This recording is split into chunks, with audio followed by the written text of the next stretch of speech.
The Dokubi commented on how interesting of a day it had been and mentioned that the guy in the next cabin was a total nutcase. Then, are you gonna let us go now? Asked Mr. Han. We did everything you asked for. The Dokubi thought for a moment and questioned why Mr. Han would want to leave in the first place. Haven't you seen what's going on outside? At the moment, the Ishitio saw outside roared, causing Mr. Han to back away from the Dokubi in fear. Anyways, I'm impressed. Said the Dokubi. I didn't have any expectations for this cabin, but you all survived the first scenario.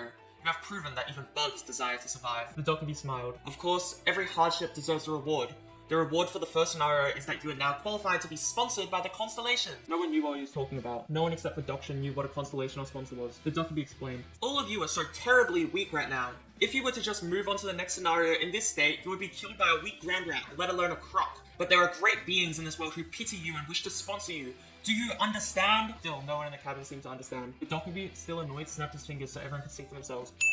Panels appeared in front of everyone. Sponsor selection. Select a constellation. The selected constellation will be your reliable sponsor. Doksha noted he had 4 options. Abyssal Black Flame Dragon, Demonic Judge of Fire, Secretive Plotter, and Prisoner of the Golden Headband. Doksha, 2 strange options suddenly popped up. Doksha lied to Senga and said that he didn't know anything either and that she should treat it like an aptitude test. He noted that Senga was lucky for having 2 options. At this point, most people wouldn't even have 1. The sponsor selection was one of the main events in TWSA. It is the system in which the constellations watch them through the Dokubi's channels and pick a human they like as their incarnation and sponsor them. In Doksha's case, there were 4 constellations who wanted to sponsor him as their incarnation. Doksha was happy for his 4 options as the protagonist originally only had 5 options, so 4 wasn't a small number at all. Constellations of TWSA never revealed their true names. It was up to Doksha and the others to deduce it for themselves using their nicknames as hints. But Doksha already knew their identities because he was a reader. First constellation was the Abyssal Black Flame Dragon. He was a powerful constellation that leads the constellation group Black Cloud. Doksha noted that his true name was quite long and couldn't remember it. Considering certain constellations could increase stats and the Abyssal Black Flame Dragon improves stamina and strength, it would be wise for Doksha to select him as a sponsor. But that was where the benefits ended. The more a constellation's power was used, the more the user lost their senses. In the end, an incarnation of the Abyssal Black Flame Dragon would become a psychotic killer. And this made him a particularly powerful sponsor for those with the Edgelord attribute. Doksha noted that in the original novel, he had chosen Namu Kim as his incarnation. But why had he chose Doksha? Doksha was unsure about choosing him, so he moved on to the next constellation of his list, Demonic Judge of Fire. Just from the name, one might assume the sponsor to be a demon. But ironically, the nickname Demonic meant the constellation wasn't a demon.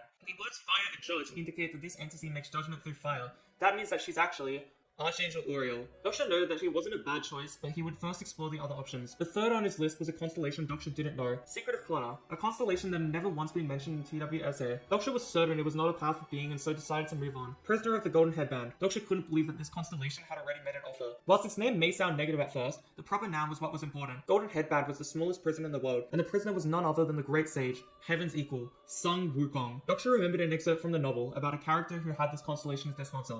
He has the power to crush hundreds of incarnations with his staff, and eradicating thousands of monsters with a single lightning bolt. Doksha knew that if he chose the Great Sage as his sponsor, then he could surely beat him.